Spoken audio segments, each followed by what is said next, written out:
हरे कृष्णा। सभी प्यारे प्यारे भक्तों का स्वागत है। हम सभी विशाख मास में पुण्यमय कथा विशाख महात्म्य में श्रवण कर रहे हैं और आज हम श्रवण करेंगे शंख व्याग का संवाद और व्याध के पूर्व जन्म का वृतांत भी श्रवण करेंगे। कथा थोड़ी लंबी है तो इसके हो सकता है 1 या 2 या 3 पार्ट बन जाएं, तो आप कॉन्टिन्यूस जैसे पाठ होंगे तो आप श्रवण करते रहें। नवदा भक्ति में सबसे प्रमुख श्रवण भक्ति ही है, तो श्रवण भक्ति करके अपने आप को हरि शरण में लगाइए और हरि का ध्यान करते हुए अपने जीवन को सफल कीजिए। श्रीमन्नारायण भगवान की जय हो। तो आइए कथा प्रारंभ करते हैं। पंपा सरोवर के तट पर कोई शंख नाम से प्रसिद्ध परम यशस्वी ब्राह्मण थे। वो परम कल्याणमय गोदावरी नदी में स्नान करने के लिए गए हुए थे। मार्ग में काफ़ी वो दुर्गम जलशून्य भयंकर निर्जन वन में पार करते हुए वो निकले तो धूप से वो विहल हो गए। विशाख का महीना था और दोपहर का समय। वो किसी वृक्ष के नीचे जा बैठे। इसी समय कोई दुराचारी भ्याग हाथ में धनुष धारण किए हुए वहाँ पर आया। ब्राह्मण के दर्शन से उसकी बुद्धि पवित्र हो गई, पर वह बोला, मुने मैं अत्यंत दुर्बुद्धि और पापी हूँ। कहाँ तो मैं नीच कुल में पैदा हुआ व्याध और कहाँ मेरी ऐसी पवित्र बुद्धि, तो मैं इसे केवल आपका ही अनुग्रह मानता हूँ। आप मुझे पाप नाशक वचनों द्वारा ऐसे उपदेश दीजिए जिससे कि संसार बंधन से छूटने की इच्छा रखने वाले मनुष्य अनायास ही भवसागर से पार हो जाएं। व्याध के वचनों को सुनकर शंख ने कहा कि अगर तुम कल्याण चाहते हो तो विशाख मास में भगवान विष्णु को प्रसन्न करो और संसार समुद्र से पार करने वाले जो भी दिव्य धर्म बताए गए हैं उनका पालन करो। शंख जी पहले ही बहुत ही धूप से परेशान थे और प्यासे भी थे, तो उन्होंने पहले स्नान किया और युगल वस्त्र धारण किए। फिर उन्होंने अपनी उपासना पूरी की। फिर देव पूजा करने के पश्चात व्याग के लाए हुए श्रमहारी और स्वादिष्ट फल खाए और जब वो सुखपूर्वक विराजमान हुए तब व्याध ने उनसे अपने बारे में पूछा। तो शंख बोले कि पूर्व जन्म में तुम वेदों के पारंगत विद्वान ब्राह्मण थे और शाकस्य नगर में तुम्हारा जन्म हुआ था और तुम्हारा गोत्र भी श्रीवत्स और नाम स्तंभ था। उस समय तुम बड़े तेजस्वी समझे जाते थे, लेकिन आगे चलकर तुम्हारी वैश्य में आसक्ति हो गई और उसके संग दोष से तुमने नित्य कर्मों का त्याग कर दिया और शूद्र की भांति आकर रहने लगे घर पर। तो इसलिए अगर तुम सदाचार शून्य दुष्ट और धर्म कर्मों के त्यागी थे तो भी उस समय तुम्हारी ब्राह्मणी पत्नी जो वेश्या सहित तुम्हारी सेवा करती थी, तुम्हारी पत्नी कांतिमती तुम दोनों के पैर धोती, दोनों की आज्ञा का पालन करती। एक दिन इस ब्राह्मण ने मूली सहित उड़द खाया और तिल मिश्रित निष्पाप भक्षण किया और इस अपथ्य भोजन से उसका मुंह पेट चलने लगा और उसे बड़ा भयंकर भगंदर रोग हो गया और उस रोग से वह दिन रात परेशान रहने लगा। तो जब तक घर भी धन में था तब तक वैश्य भी वहाँ टिकी रही, लेकिन अब वो सारा धन लेकर पीछे उसका सारा घर छोड़ दिया। वैश्य तो क्रूर और निर्दयी होती है, उसे छोड़कर वो किसी दूसरे के पास चली गई। तब वो ब्राह्मण अपने रोग से व्याकुल होकर रोता हुआ पत्नी से बोला कि देवी, मैं वैश्य के प्रति असक्त और अत्यंत निष्ठुर मनुष्य हूँ, लेकिन तुम मेरी रक्षा करो। तुम परम पवित्र हो, मैंने तुम्हारा कभी भी उपकार नहीं किया। तो पापी और निंदित मनुष्य अपनी विनीत पत्नी का आदर नहीं करता, जो वो 15 जन्मों तक नपुंसक होता है। तो इसलिए दिन रात साधु पुरुष उसकी निंदा करते हैं। तुम सच्ची और पतिव्रता हो, मैं तुम्हारा अनादर करके पाप योनि में गिरूंगा। तुम्हारा अनादर करने से ही तुम्हारे मन में जो क्रोध हुआ होगा, अब वह ही रोग के कारण मुझे तंग कर रहा है। लेकिन उसकी पत्नी फिर भी बोली कि आप मेरे प्रति किए हुए व्यवहार को लेकर दुख ना माने, तो मैंने ऐसा कुछ भी तनिक क्रोध नहीं किया है जिससे आप अपने को दग्ध होता हुआ बतलाते हैं। ये आपके कोई पूर्व जन्म के पाप होंगे जो इस जन्म में दुख रूप होकर आए हैं। तो दुखों में ही धैर्यपूर्वक सहन करती है पत्नी जो, तो वही श्रेष्ठ मानी जाती है। उसकी पत्नी अपने पिता भाइयों से धन मांग कर लाई और अपने पति का फिर से इलाज वगैरह करने लगी। उस पत्नी ने अपने पति को श्रेष्ठ पुरुष और क्षीर सागर निवासी विष्णु ही माना। वह दिन रात पति के मल मूत्र साफ करती और शरीर में पड़े हुए कष्टदायक कीड़ों को भी धीरे धीरे खींचकर निकालती थी। ना तो ब्राह्मणी दिन में सोती और ना रात में। अपने स्वामी के दुख से वो सतत होकर दुखनी सदा इस प्रकार से प्रार्थना किया करती थी कि प्रसिद्ध देवता और पितृ मेरे स्वामी की रक्षा करें, इन्हें रोगहीन और निष्पाप कर दें। मैं पति के आरोग्य के लिए चंडिका देवी को भैंस का दही और उत्तम अन्न चढ़ाऊंगी। तो महात्मा गणेश जी की प्रसन्नता के लिए मोदक बनाऊंगी। 10 शनिवारों का उपवास करूंगी और मीठा और घी नहीं खाऊंगी। मेरे पति रोगहीन होकर 100 वर्ष तक जिए। इस प्रकार वह देवी प्रतिदिन देवताओं से प्रार्थना करती रहती थी। उन्हीं दिनों कोई देवल नाम का महात्मा वहां आया। विशाख मास में धूप से पीड़ित हो सायंकाल के समय जब उन्होंने ब्राह्मण के घर में आए वो, तो ब्राह्मणी ने महात्मा के चरण धोकर उन्हें जल को मस्तक पर चढ़ाया और धूप से कष्ट पाए हुए महात्मा को पीने के लिए शरबत दिया। और सुबह होने पर जैसे मुनि चले गए तो थोड़े ही समय में उनके ब्राह्मण जो थे वो थोड़े से ठीक हुए। ब्राह्मणी सौंठ मिर्च पीस कर लेकर उसके मुंह में डालने लगी।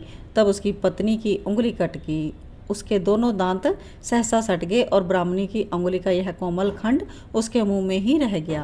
अंगुली कटकर उस वैश्य का ही चिंतन करता हुआ वह ब्राह्मण मर गया। तो उस पत्नी कांतिमती ने जब देखा तो वो कंगन बेचकर बहुत सा ईंधन खरीदा और चिता बनाकर वह साध्वी पति के साथ ही उसमें जा बैठी।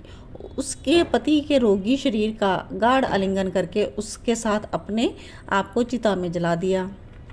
शरीर त्याग कर वह सहसा भगवान विष्णु के धाम चली गई। उसने विशाख मास में जो देवल मुनि को शरबत पिलाया था और उसके चरणोदक को शीश पर चढ़ाया था, इससे उसको योगी गम्य परम पद की प्राप्ति हुई थी। और अंतकाल में वैश्य का चिंतन करते हुए शरीर का त्याग किया था ब्राह्मण ने, इसलिए इसे घोर व्याधि के शरीर में जन्म मिला था।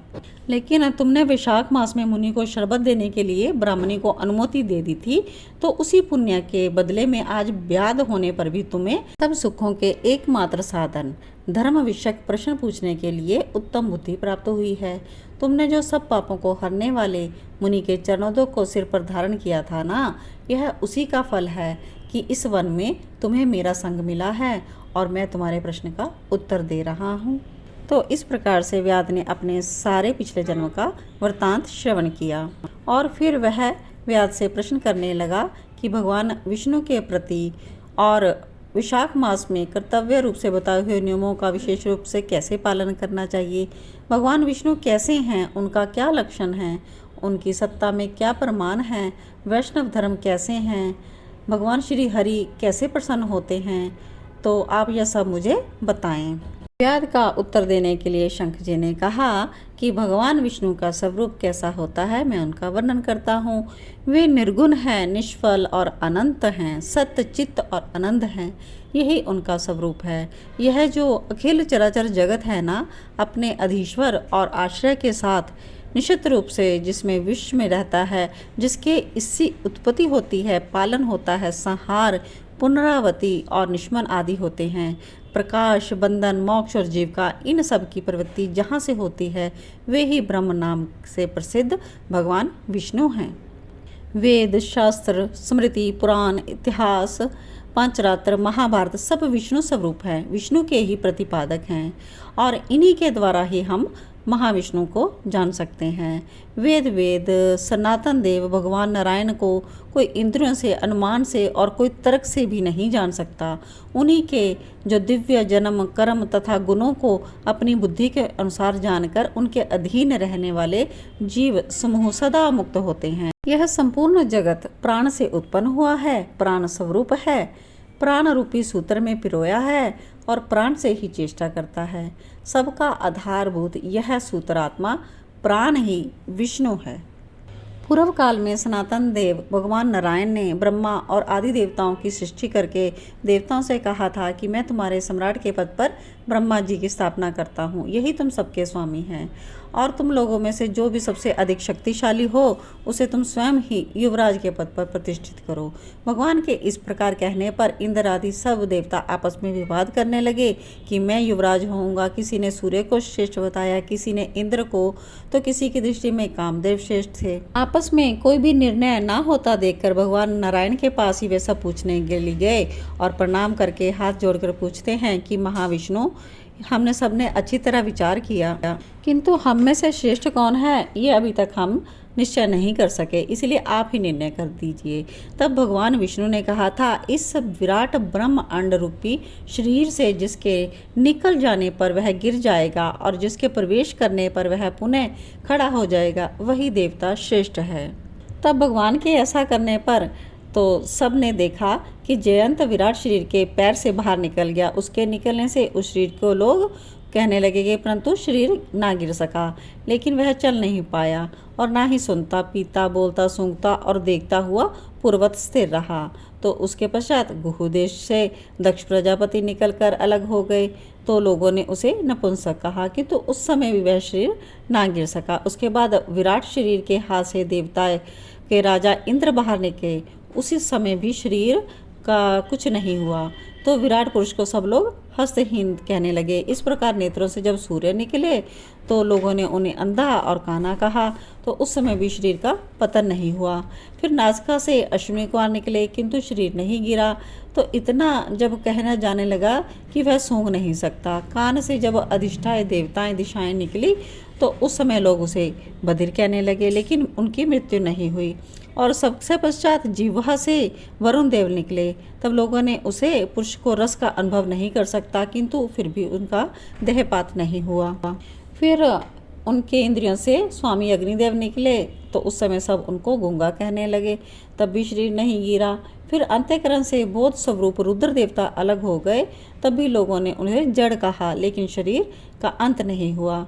तो सबसे अंत में उस शरीर से प्राण निकला, तब लोगों ने उसे मरा हुआ बताया। इससे देवताओं के मन में बड़ा विस्मय हुआ।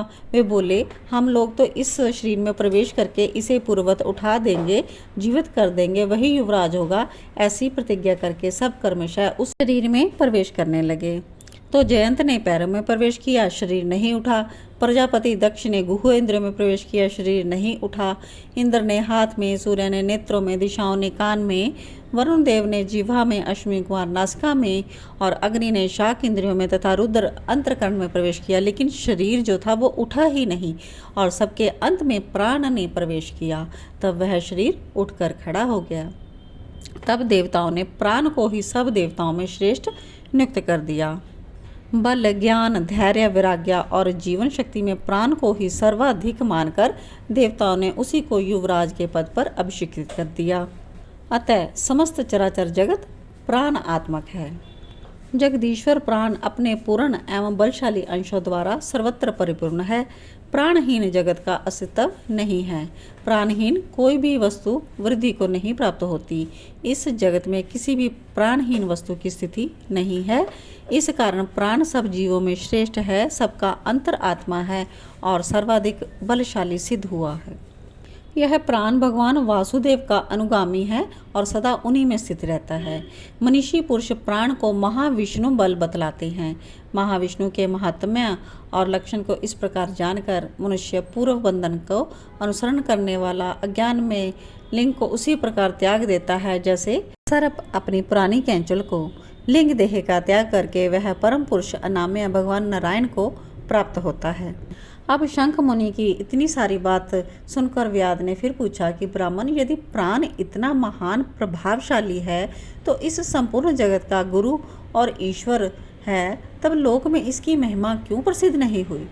तो इस पर फिर शंख जी आगे बताते हैं कि पहले की बात है, प्राण अश्वमेध यज्ञ में अनाम्य भगवान नारायण का यजन करने के लिए गंगा तट पर प्रसन्नतापूर्वक गया था। अनेक मुनिगणों के साथ उसके फलों के द्वारा पृथ्वी का शोधन किया। उस समय वहाँ समाधि में स्थित हुए महात्मा कनव बांबी की मिट्टी में छिपे हुए बैठे थे। हल जोतने पर बांबी गिर जाने से वो बाहर निकल आए और क्रोधपूर्वक देखकर सामने खड़े हुए महाप्रभु प्राण को शाप देते हुए बोले कि आज से लेकर आपकी महिमा 3 लोकों में विशेषतः भूलोक में प्रसिद्ध नहीं होगी और आपके अवतार 3 लोकों में विख्यात होंगे। तो तभी से संसार में उनकी महिमा प्रसिद्ध नहीं हुई और भूलोक में तो उनकी ख्याति विशेष रूप से नहीं है।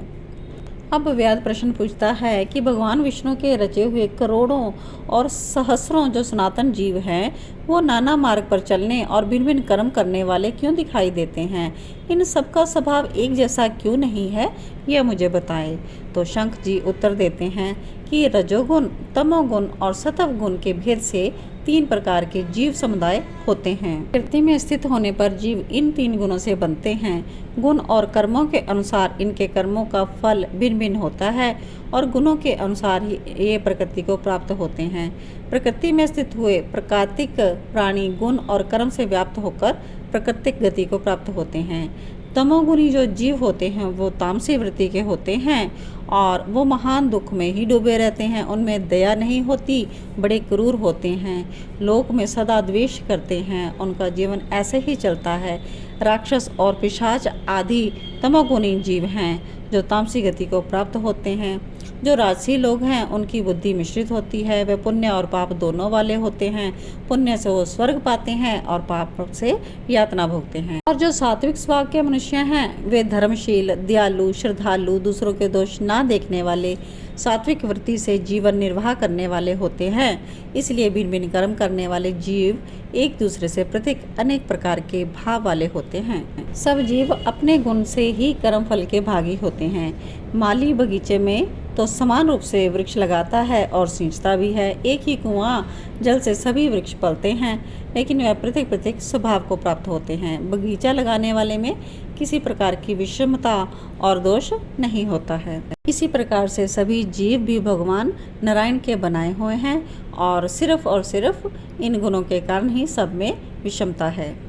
अब व्याध ने पूछा कि भागवत धर्म कौन कौन से हैं और किन के द्वारा भगवान विष्णु प्रसन्न होते हैं।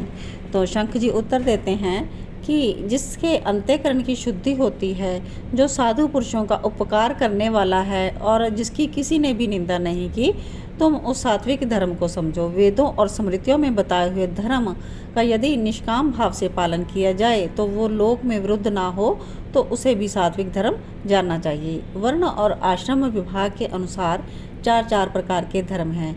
वे सभी नित्य हैं। नैमित्तिक और काम्य भेद से 3 प्रकार के माने गए हैं। अपने अपने वर्ण और आश्रम के धर्म जब भगवान विष्णु को समर्पित कर दिए जाते हैं तो उन्हें सात्विक धर्म जानना चाहिए। सात्विक धर्म ही मंगलमय भागवत धर्म है और अनन्या देवताओं की प्रीति के लिए सकाम भाव से किए जाने वाले धर्म राजसी माने गए हैं। यक्ष, राक्षस, पिशाच आदि उद्देश्य से किए जाने वाले लोक निष्ठुर, हिंसात्मक, निंदित कर्मों को तामसी कर्म कहा गया है। जो सत्व गुण में स्थित होकर भगवान विष्णु को प्रसन्न करने वाले शुभ कारक सात्विक धर्मों का सदा निष्काम भाव से अनुष्ठान करते हैं, वे ही विष्णु भक्त माने गए हैं। जिनका चित्त सदा भगवान विष्णु में लगा रहता है, जिसकी जीवा पर सदा भगवान का, हरि का नाम रहता है, जिनके हृदय में भगवान के चरण विराजमान है, वे भागवत कहे गए हैं। जो सदाचार परायण, सबका उपकार करने वाले और सदैव ममता से रहित हैं, वह भागवत माने गए हैं। श्रद्धा पूर्वक जो भगवान की सेवा की जाती है वो भगवान विष्णु को सदा ही प्रिय है। यही ही भगवत का धर्म माना गया है। भगवान विष्णु क्षीर सागर में सबके हित की कामना से भगवती लक्ष्मी जी को दही से निकाले हुए मक्खन की भांति सब शास्त्रों के सारभूत विशाख धर्म का उपदेश किया है। जो दंभ रहित होकर विशाख मास के व्रत का अनुष्ठान करता है वह सब पापों से रहित हो सूर्य मंडल को भेद कर भगवान विष्णु के जो योगी दुर्लभ है उस परम धाम में चला जाता है। इस प्रकार द्विज श्रेष्ठ शंख के द्वारा भगवान विष्णु के प्रिय विशाख मास के धर्मों का वर्णन करते हुए वह 5 शाखाओं वाला वट वृक्ष तुरंत ही भूमि कर गिर पड़ा। उसके खोख में से एक विशाल अजगर रहता था। वह भी पाप योनि में शरीर को त्याग कर तत्काल दिव्य स्वरूप हो मस्तक झुकाकर शंख जी के सामने हाथ जोड़कर खड़ा हो गया। तो हमने श्रवण की कि कैसे पुण्यमय विशाख माह की कथा से एक सर्प का, एक अजगर का उद्धार हो गया। तो इसके की आगे की कथा हम नेक्स्ट वीडियो में कंटिन्यू करेंगे। तो आप विशाख महात्म्य का भक्ति भाव से, श्रद्धा से श्रवण करते रहें। भगवान नारायण आप सभी की भक्ति और मनोकामना को सफल करें। ओम नमो भगवते वासुदेवाय। ओम नमो भगवते वासुदेवाय। कथा को आगे ज़्यादा से ज़्यादा शेयर कीजिएगा और न्यू वीडियोस चैनल को सब्सक्राइब ज़रूर कर लीजिएगा। जय जय श्री राधे, जय जय श्री कृष्ण।